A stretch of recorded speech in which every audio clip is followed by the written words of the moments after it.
Good evening. Apologies for the broadcast that was cut off earlier on. Unfortunately, I had difficulties with my network, and yeah, so literally I had to drive to a better place with better network. And unfortunately, we're talking about tech, and I keep going back to this discussion of expanding the bandwidth around our rural communities or even in the country as a whole. And it's something that we should move past actually talking about it and having solutions for it, because it can't be that in 2022 I still have to struggle so much with network, whether it be that we have load shedding or otherwise. Anyway, tonight I have a very, very exciting young lady called Lerato Moamogwa, who is in a very, how do I say, a very masculine industry. And, one would wonder, such a beautiful, yes, she's feisty, but beautiful young woman. Why would she want to go into such an industry, the construction industry, which is, very, very masculine? But before I get ahead of myself, I hope everybody enjoyed their Freedom Day today. And there were some reflections, but then also, women like Lerato today, we have the freedom for women like Lerato to be in that space today. With that said, Lerato, good evening and welcome to Tech Tuesday on a Wednesday. Um, Lerato, I've said a bit about you. But who is Lerato? Can you tell the audience who is Lerato? All right. My name is Lerato Moamogwa. Was born in Pretoria, but grew up in Mafikeng. I am 27 years of age. I hold a postgrad certificate in quantity surveying. I've been an active member in the construction industry since my first year.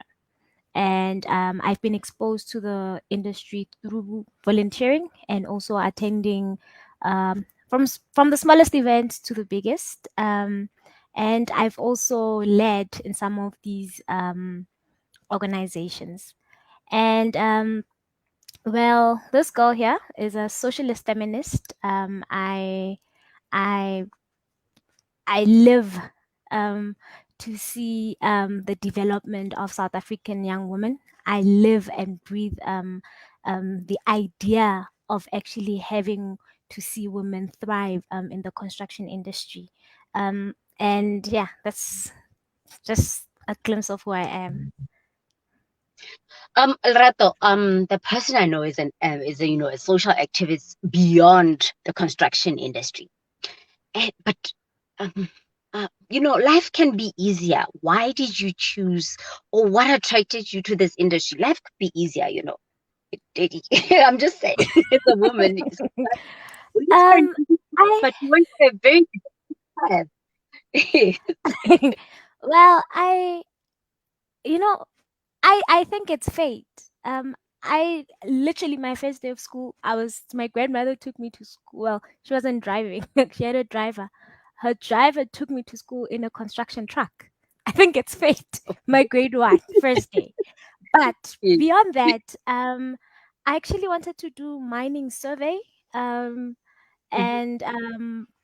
due to space and finances, I ended up doing building sciences. So that's also one thing that pushed me towards this destiny.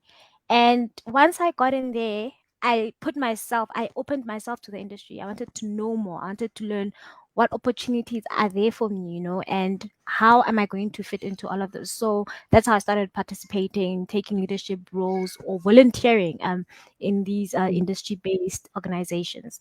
So that's what I'm saying. I think it's fate. My uncles were in the construction industry, but I never paid mind to it or even thought that someday or one day I'll be building schools, but I grew up in that space, but it never, yeah. So I think it's something somewhere was always pushing me towards the built environment industry. Yes. And when you mentioned it now that your uncles are in the space, and we know it's not. I don't think it's as a quantity surveyor and being this young also. the challenges that come with it. How do you work those out? Because I know usually would say reason that they ntate Magagane mole, ke moagi, but we would not look at a quantity surveyor or appreciate that there's a quantity surveyor, or worst of all, a young female quantity surveyor. How do you deal with that? Um, I think there's what you call, there's always going to be a challenge. I think majority of industries are so male driven, right? So there's always going to be a challenge in trying to identify yourself in any space. In even those where you think like there's women there, like you actually go there and find out that there's just a whole lot of men in all these industries and leading. So what I've learned is, unfortunately, both my uncles they passed on before I could actually even go into the industry. So ideally, as my idea is, whatever I'm going to do, I have to succeed. You know, I or at least fail trying. But Mhm. so the whole idea is, no man, no nothing can stop me from trying or being something that I want to be and achieve. So the whole idea is, I know when I was doing for my in-serve, when I was looking for work, you'd go on sites and then leave your CVs and numbers, and those construction managers or site managers would call you, but then ask to sleep with you. You'd go on site visits Mhm. and try to organize, because I was a leader also at school. So I'd organize site visits and stuff. So when you try to also organize such things, you'll come across men, and all they see is this naive little girl who they can take advantage of. It's something that's actually also bothered me for a very, very long time.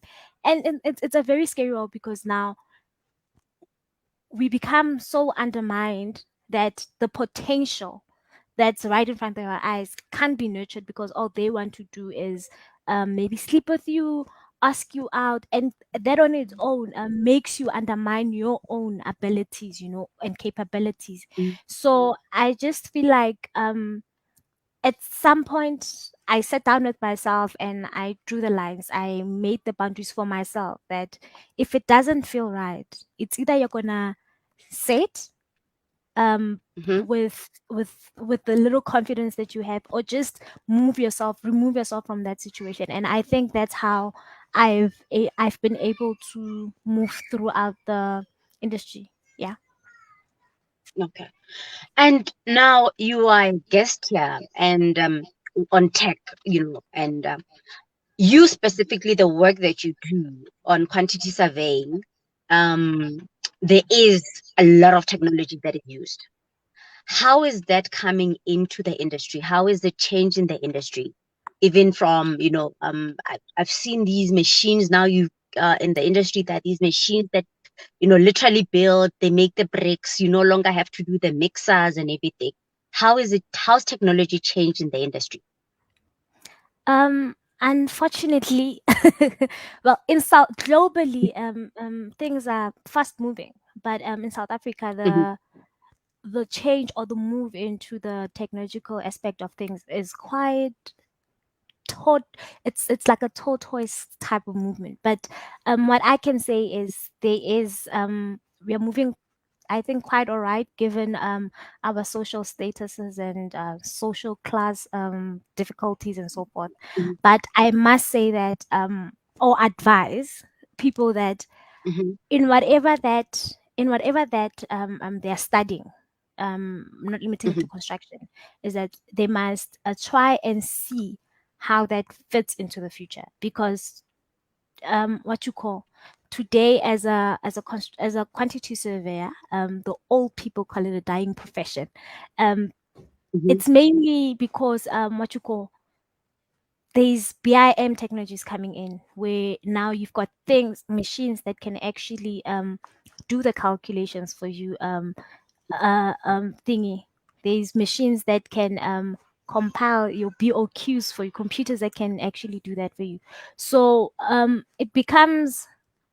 it's not supposed to be a discouraging factor. It's actually supposed to be Hmm. encouraging, because these technologies are created by us.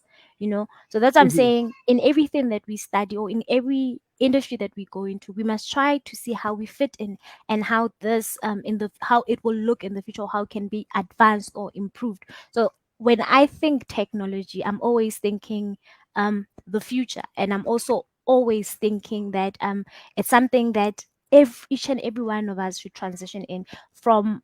And this speaks to the upskilling and reskilling of people, but more so also while we speak of skilling those who are unskilled, given that South Africa has a lot of skill shortages, we must also not look at um, what you call the immediate need of skills. We must also be looking towards the direction in which work will need in future, so that we do not have the same problems we're facing today in terms of skill shortage.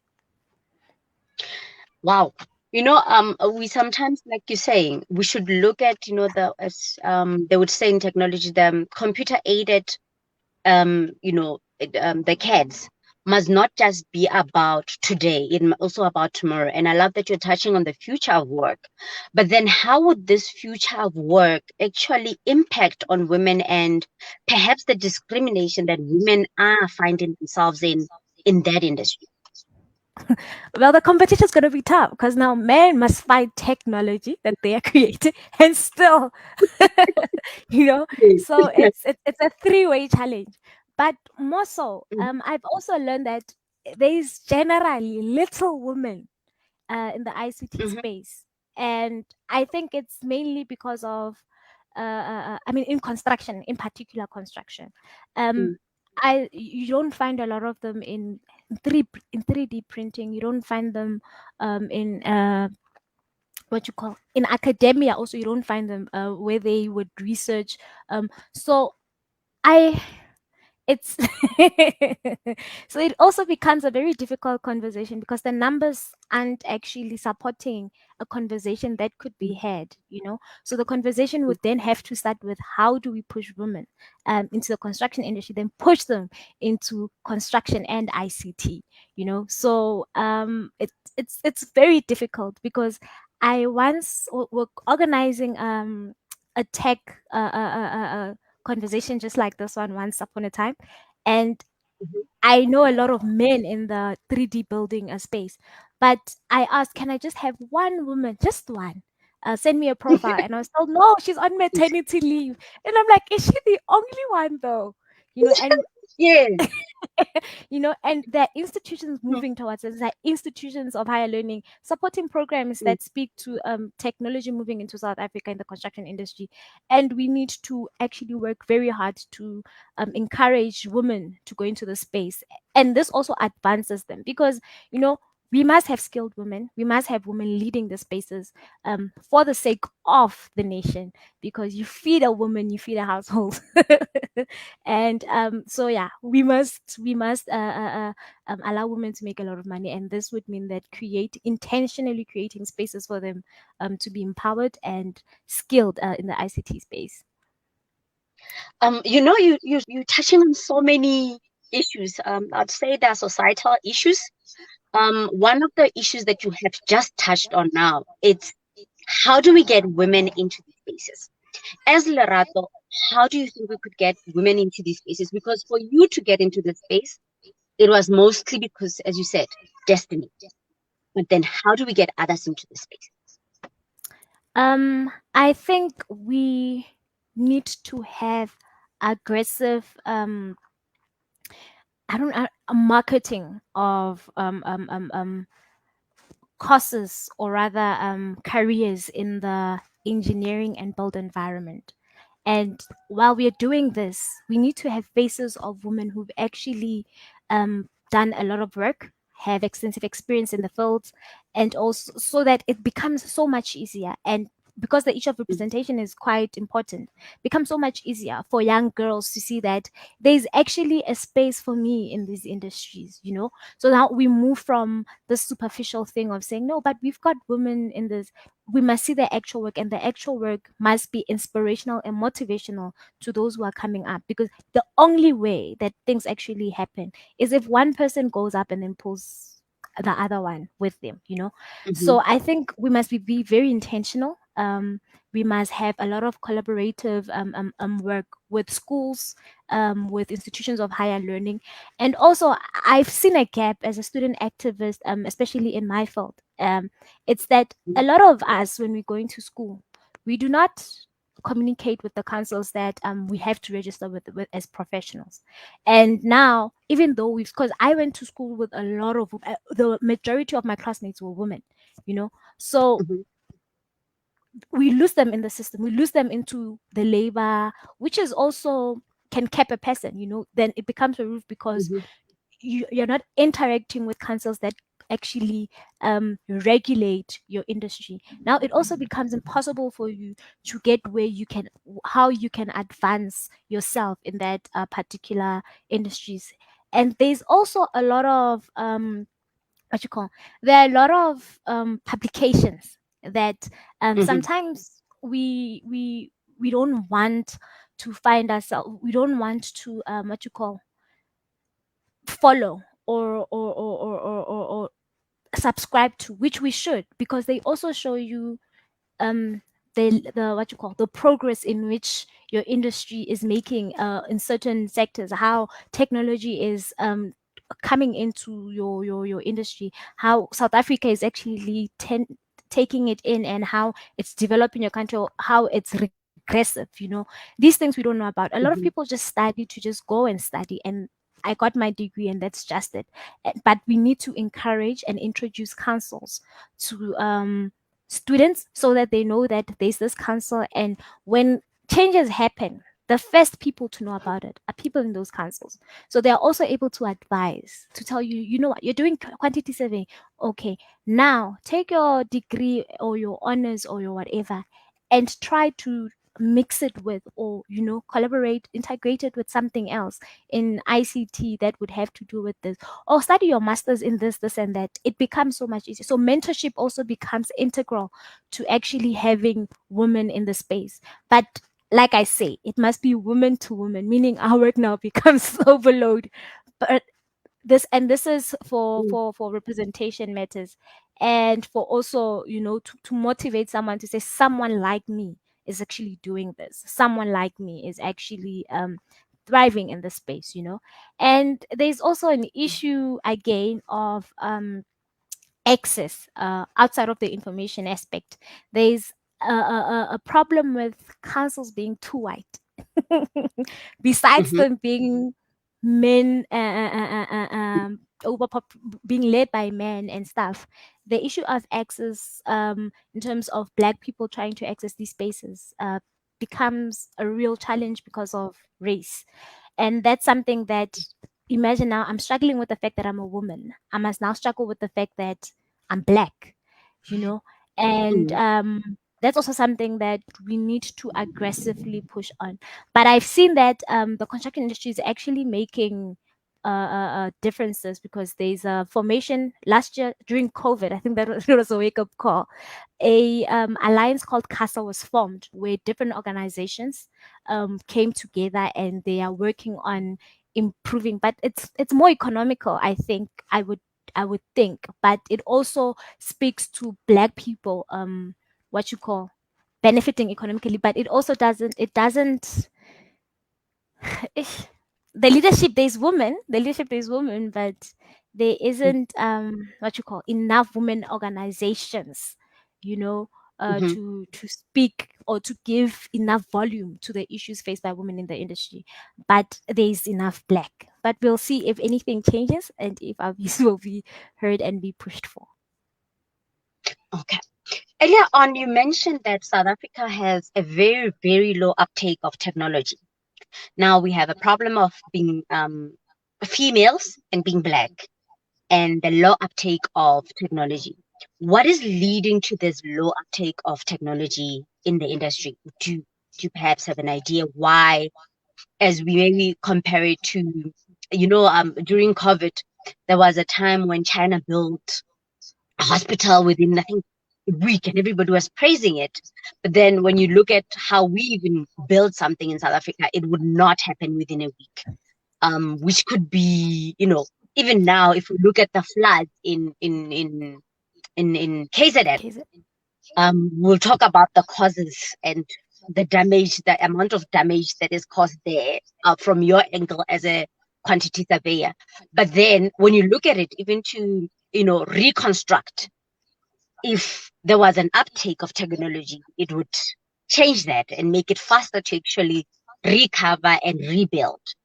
Why is there low uptake in South Africa? Hey, I think there's just a lot of skeptic.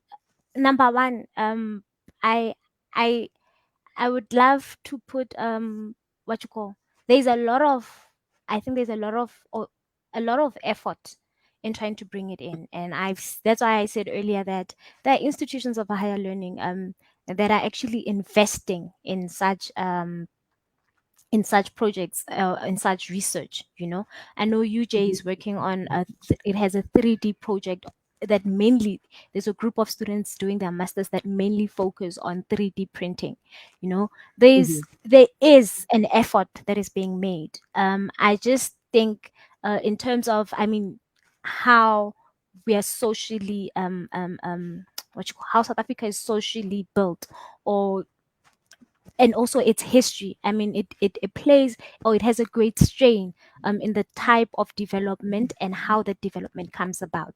So from those aspects, it becomes that. But we also have a big a big problem, or a big stink, and it's corruption.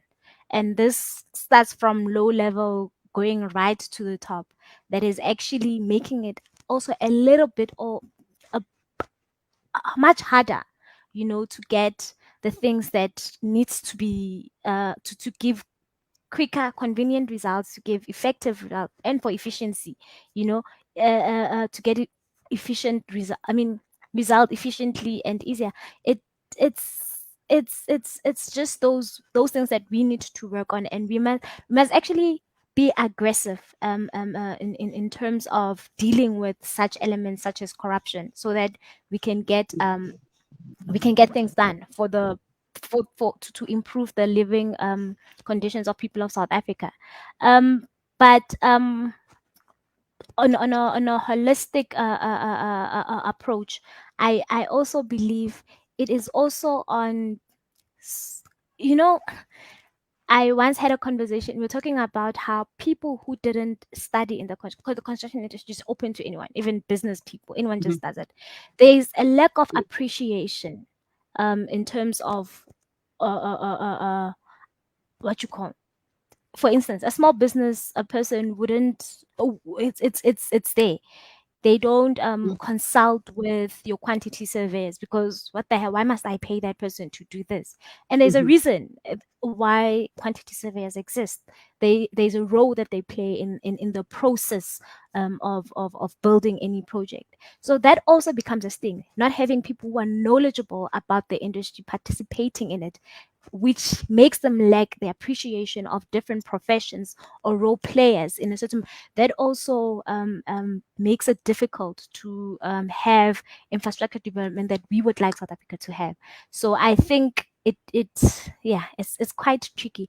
And yeah, this is not to insult anyone, but just to say that I believe that if people were more, mhm, if people would appreciate what the built environment industry, or the engineering and built environment industry professions, if they could appreciate that and see how important they are, I think the professional aspect of it, I think South Africa would be very far.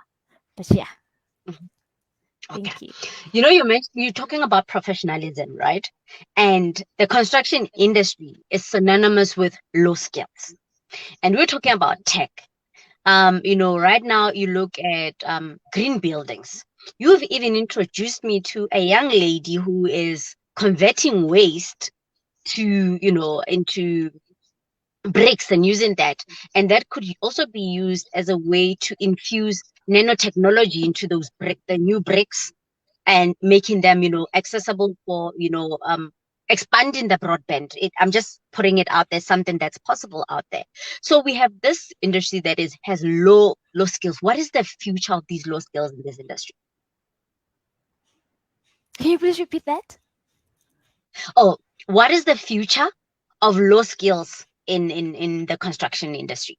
Just been talking about, the professionalism of the personal professionalization of the industry, and having an appreciation for the skills that are there, that needs to be there in the industry. So what would be the future of low skills which are now synonymous with the industry?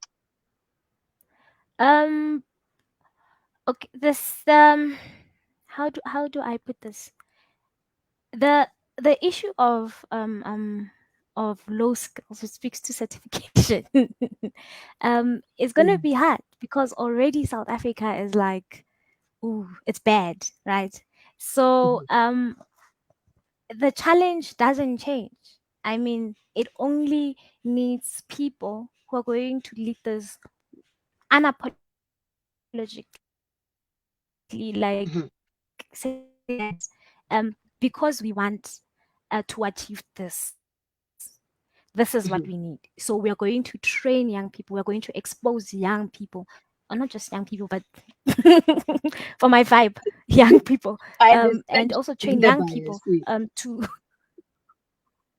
um, just to expose them to things that we can do, to things that can be done, Mhm, and to how we can upskill them, and also mhm, to rejuvenate the education system just a little bit, not the content, but how it's done, mhm, and this would mhm, also inspire people to want to go to school, to want to learn, and to also want to be skilled. And because mhm, when you do something you enjoy at some point, you do it wholeheartedly, a lot of things become less issues. But then the problem in South Africa with the high rate of poverty, there's an issue of money, you know mhm, and there's an issue of wanting to feed yourself and your family. Now, that's what I'm saying. mhm, The question is quite difficult to even say this is how it can be done or how it cannot be done. But I feel like with our sitters in place, with our only if we had better monitoring and evaluation systems in place, we'd be able to tell how far South Africa is in terms of uh, um, skilling young people. But then again, we also need to look at how we are skilling them. And this is post school now, people mhm, going into the professional space. We need to look at how we've done things, where we are going wrong, and also look at the number, consider the number of people that we need to um, upskill or reskill or mhm, skill, and how we're mhm. doing it and what we are doing it for. But yeah, thank you. All right. Um, I'm honestly, I hear what you're saying, and funny enough, you're building towards what Dr. Midupi said 3 weeks ago, 3 weeks, 2 weeks ago, when he was talking about, how do I say, redesigning how we give education. That we have all these CETAs, we have all these facilities, by the way, in South Africa. It's not like we are reinventing the wheel, but just changing the focus so that we have a different impact or a different output. And perhaps maybe then, I just wanted to find out something from you. Which industries are having the most impact in the changes that we are seeing? We might not be seeing it as you said, we're moving at a TETOS space in South Africa, but internationally, which industries are having the most impact in the changes that are being brought by technology and also into the industry, the construction industry? Well, the biggest one is marketing. Mhm, There's marketing and communications where now new apps are in every day. mhm, There's the construction industry. I think the aerospace too. mhm, I think that's also one of the leading industries. We've got your ICT space, the technology space. It's an everyday changing, advancing industry, that one. And mhm, then I think we also have what you call the automobile industry. mhm. I think that's also one of the industries that's actually leading in terms of change. Okay. I'm looking at even now, if we look at and we try and reimagine the industry in about 10 years, we saw how the disruption in China changed, the logistics, everybody. And you just mentioned that those changes, the logistics had to change to be fit for purpose. And I don't see how, it can ever go back to how it was done before. I know people like to say we're going back to normal, we're going back to normal, but I'm seeing more changes than going back to normal. I might be wrong in my assessment, but what is your view on that? I think people when they say they're going back to normal, they're saying they are going back to stop wearing masks. Normal masks. And in general, I'm just saying people are saying things on the surface, it's just on the surface Mhm, that okay, then it's going to be a full taxi, it can be a full house. You don't have to be 50 in a room of this many square mhm, meters, so I think the new normal would then the new and so forth. It's just that. But on a bigger scale, I think COVID-19 has accelerated the needed change. It has mhm, changed, it has also changed perspective in terms of development. The conversations are different. Um, at some point, people were speaking recovery. Now, of mhm, almost everything, mhm, but now people are speaking, okay, from here, where do we go? Because honestly, you can't go back to what was, you know the change is done. We are already used to this thing. Before you mhm, even leave the house, you know that your mask must be in your bag, unless you're not mhm, a person who goes out frequently. But I don't think we're going back. Even now, people would rather have virtual meetings. Even if I've heard people say they're tired of it, but it is what it is. It saves petrol. It's more economical than you know so yeah, mhm, COVID has introduced us to much to convenient and cheaper alternatives.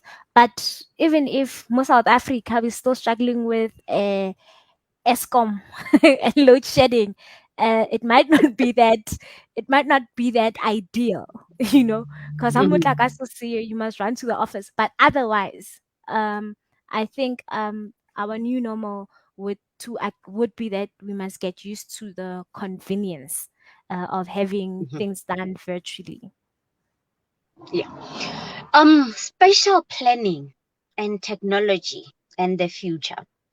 We're seeing, I'd say our country is experiencing or getting to understand what is, when we say global warming and impact on spatial planning. What are your thoughts on that? What are your thoughts? Maybe perhaps you could, yeah, we could look at what has just happened in the Eastern Cape, what has happened in KZN, and to a smaller portion in the Northwest. It's not at such a large scale, but what are we seeing here? You know, how can we clarify that? um the world doesn't just change in one in small pieces. It just hits, and then we are in a different space and thing.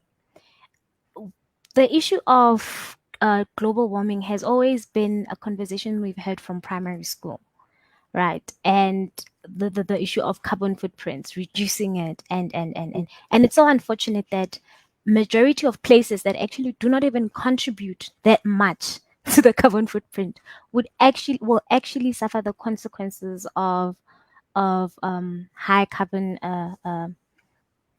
entering in. So I think what we're seeing is actually maybe a call to say that let's look at alternatives that would will not affect the ozone layer as much as the ones that we're using currently are. And this is a Mm-hmm, way of saying that let's now besides using fuel, I know there are cars, with that use batteries now, you know. Besides building with normal bricks, let's use plastic bricks by Mhm. Ramatzilo sisters. I think God, I think God is actually opening us to say, let's start conversations that speak to us saving the world. It's a serious thing Mhm. because I know there's a young girl in Cape Town who once said that people must understand that global warming doesn't only affect rich people. It actually affects even the person. It affects them more than anyone. It affects the person of the poor more than anyone. And I Mhm. think what happened was one way of showing us that we must take the issue of green building seriously. We must take the issue of um, using alternatives that will not alternative energies that will not harm us and as the world changes, you know. Mhm. So it's just a matter of saying start the conversation, because once the conversation starts, then we can start speaking action. But if people are still blinded and still want to be rigid in old ways, then we're not going to go anywhere. And I just want to say disclaimer: I'm not saying we must stop with coal manufacturing or with coal with using coal for power stations.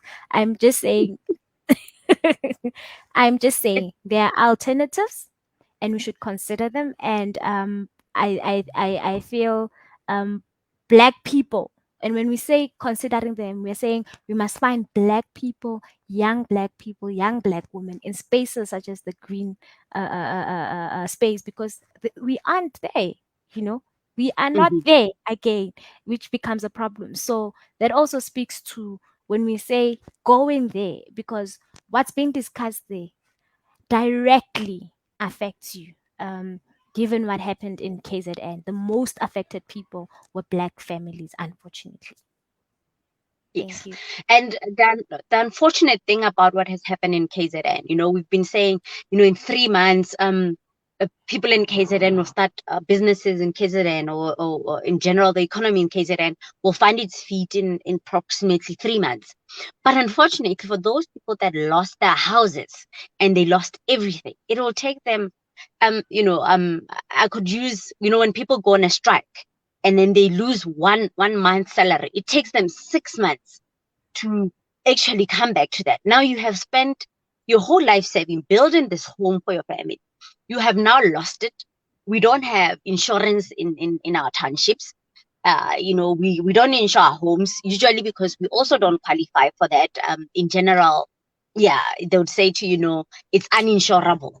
No, you're living on what you call it. You're living on um a tribal land. It's uninsurable, so we can insure you.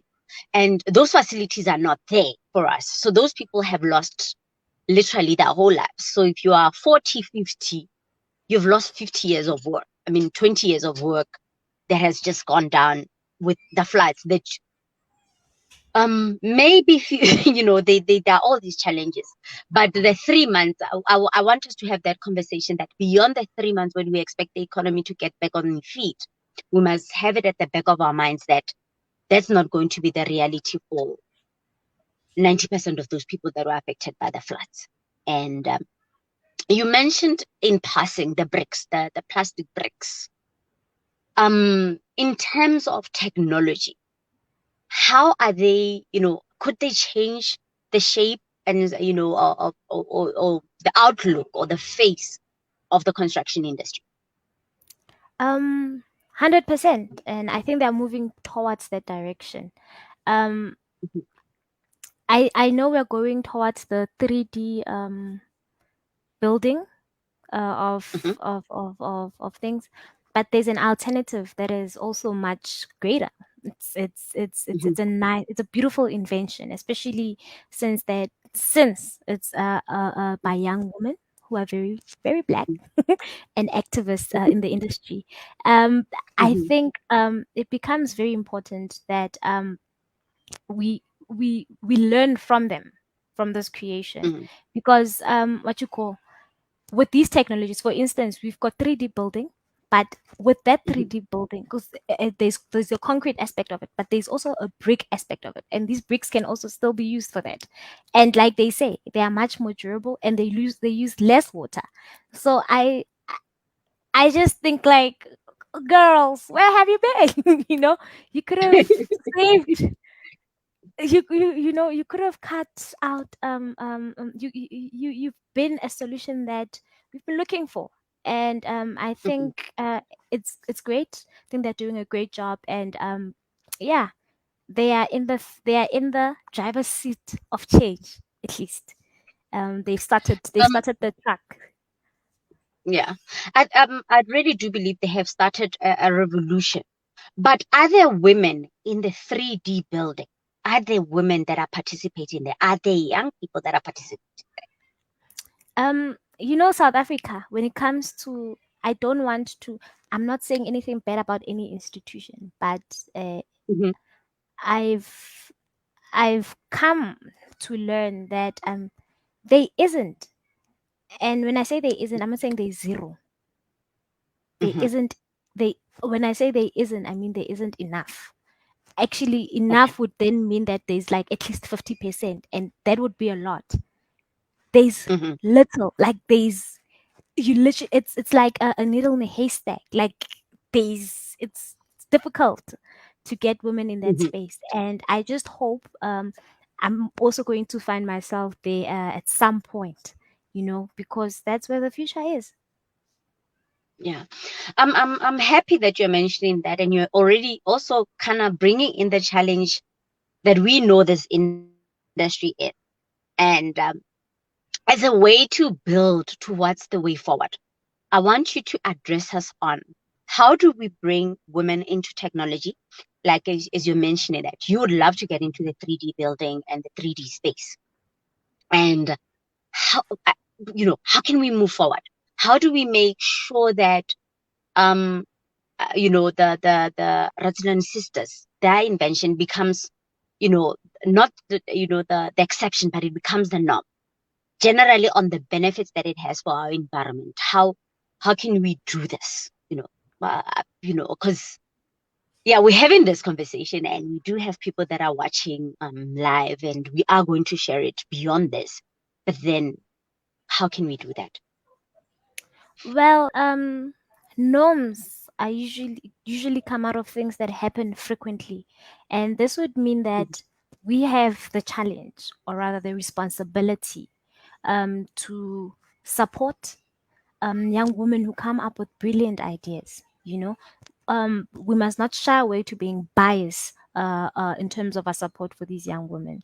But I can say that I work for the National Youth Development, so I don't want to be found saying, "Oh, I'm only helping young women." I'm helping all young mhm, people. But I'm just saying, it is mhm, important that even in my activism in the industry, um, mhm, we support these women coming up, because I think I've met more men in the industry than I have, which makes sense, than women, which makes mhm, sense, because of the numbers.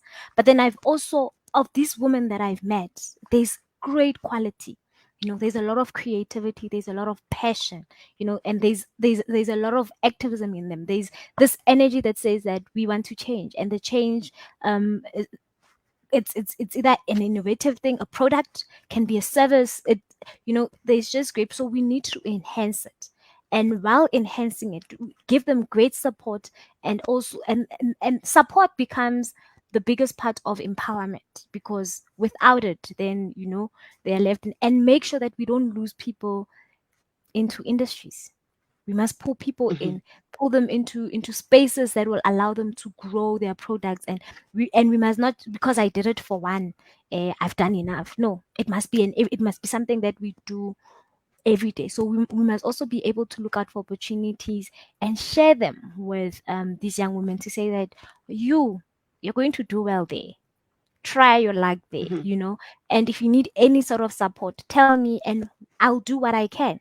If I know someone who can assist this person, let me. If it means can I organize mentorship for you, push that person into that space of mentorship. So I think it's just a matter of saying creating a big network of women who will be able to push each other into different sectors, into different levels, into different opportunity spaces. Yeah, networking, collaborative work, it just works like that. Yeah. One, Lerato, I am looking forward to actually possibly even, a journal, submission from you on the 3D, printing and the change, because if you have to lead the change, and I hope I'm not putting too much pressure on you on that one. And for all the questions that have been written on the chat, we are going to respond to them. And this is not the last time we're having this conversation, because I believe that I would want to just have a conversation on 3D building, because I don't think we touched on it that Enough. much, but we did go into it. I would like us to go deeper into it, so that people don't think that, 3D, so are they going to be real bricks? Are real houses? Or are these like SimCity houses? Are these virtual reality houses or real house? Mm. As we move into that, because sometimes when we mention something, it could be something that we understand, and somebody else would like to have more information on that. But that being said, thank you very much for your time. And I would like you just now to just give us a parting shot before we say bye bye to everybody. And possibly even the reimagined, I would say, I hope also you would have an influence on what is going to be done in KZN, how they rebuilt. And, even from a quantity surveying point, to say, um, you can't build here. This is this is just not right. These measurements are not right. You haven't have enough reinforcements for this type of building. We already know they don't have rocks at that side. So those type of things, like, yeah, um, and as they said, this might have been, it is a tragedy, but unfortunately, if we don't change, it will happen again. With that being said, I would love you to say, how do you reimagine the future? Okay, because these are my last words. I am going. um, No, I no. think. Yes. Well, I see a South Africa where access to clinics is not a problem because we've got proper roads. I see Mhm, the challenge of having kids fall into pits because there's no safety gate, or there isn't proper water, what you call paneling, is sorted out. I see a place, or a South African future, where we've got people living in normal houses, um, where schools, not just the furniture is a problem, but the infrastructure. We struggle with that a lot. And I see a future where we're able to build schools within a week, where mhm, we don't have a problem in this case. And this is having considered that the safety features of those things that are being built is highly considered. I see a picture, a future where I know usually none of this was brought up, but we usually don't even speak about the mental health aspect of being a professional. But I just want to bring it up now, that mhm, I see a future where we are also able to create spaces where what you call our professionals are able to work on their mental health uh, uh, crisis or issues, so that they can give us the best quality work. I see a future where technology doesn't become hindrance for our people in terms of money, but it becomes an integral part of our development and transformation in the infrastructural space of South Africa. I see a place, or a South Africa, where young people are developed, with great opportunities. I see a future where the world comes to South Africa for building solutions, and mhm. infrastructure solutions. I think we've got great potential, and as young people, I think we can drive the change we want to see. And it only it's gonna take some time, but we will get there. Thank you. Okay. Thank you very much for your time, and thank you for your vision, because I believe, you've just, yeah. And that part about mental health, and also, we take these things for granted. I can say to you, there's an easier path. I honestly say, I could look at it and say, "Lerato rata mathata, why would she go into this industry?" But once you go into that industry or any other industry, there are the mental health impact on any industry any of us chooses.